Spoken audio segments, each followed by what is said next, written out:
यहां अपने नाजरीन को अहम खबर से आगाह करेंगे। मोदी सरकार को धचका, मकबूजा कश्मीर असेंबली में आर्टिकल 370 बहाल करने की करारदाद मंजूर कर ली गई है। करारदाद में मकबूजा कश्मीर की खुसूसी हैसियत बहाल करने का मुतालबा किया गया है। करारदाद मकबूजा जम्मू कश्मीर के नायब वजीर आला सरिंदर चौधरी ने पेश की।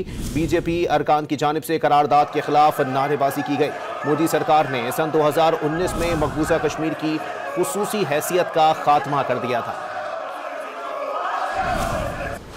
Honorable Speaker, sir, I rise to move the following resolution. That the Legislative Assembly reaffirms the importance of special status and constitutional guarantees.